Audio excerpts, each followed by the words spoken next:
अर्थ नाही, अर्थ नीट समजून घ्या. मी गडावळे, अर्थ नीट समजून घ्या. त्यांनी सांगितलं आमचं गुलामीचं गॅजेट हे. त्या नागतोडीला मी बोललो का? नाही बोललो. कोणाला बोट लावायची गरज आहे का?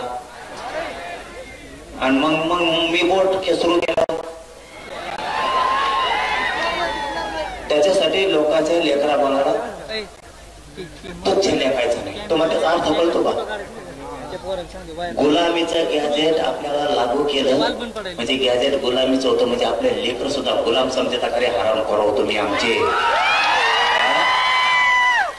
आमचे जे जे त्या पक्षात काम करतात तिच्या सगळं काम करतात. त्या मराठ्याच्या पायदाशी कोण कोण आहेत?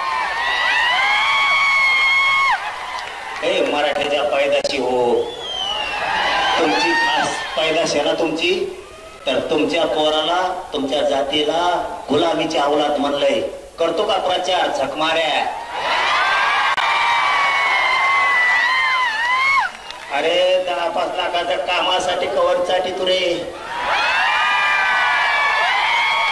अभिमान जागा ठेवले. तो जातीला घाण बोललं गेलं. घाण. तुझ्या जे जे तिथं त्या पक्षात तिच्या सोबत काम करतात त्यांच्यासाठी सांगतोय. खास तुमच्या अवलाद जर मराठीची असली ना आता, तर तुमच्या मराठीच्या लेकराला गुलाम म्हणलंय. गुलाम. आता isakal.com आहे देशातील नंबर 1 ची मराठी न्यूज वेबसाईट. प्रत्येक अपडेटसाठी isakal.com ला नक्की भेट द्या.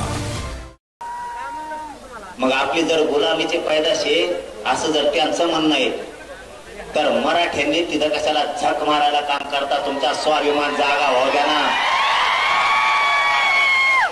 अरे गेलं राजकीय करिअर खड्ड्यात, गेलं 10-5 रुपयाचं काम काढी लावीत.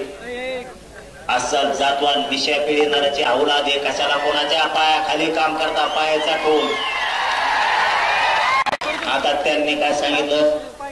गुलामीचं गॅजेट कशाला लागू करता? मग आता प्रश्न अर्धवट राहिला. तुम्ही तिसरं जोडीता म्हणून सांगतो.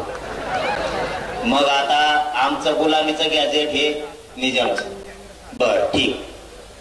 मग इंग्रज काय तुमच्या परिवारात राहत होता का घरात राहत होता? त्याचं कारण काय? तुमचा परिवारातला आहे का त्यो? निजाम आमच्या परिवारातला नाही म्हणून गुलामीच. मग आता इंग्रज ह्यो तुमच्या परिवारातला आहे का म्हणून 1931 ची जनगणना घेतली. तुम्ही त्याच्या जीवावर आरक्षण घेतलं. तुम्हाला त्यानेच आरक्षण दिलं इंग्रजाच्या जनगणनेनं. इंग्रजाच्या जनगणनेनं आरक्षण दिले तुम्हाला.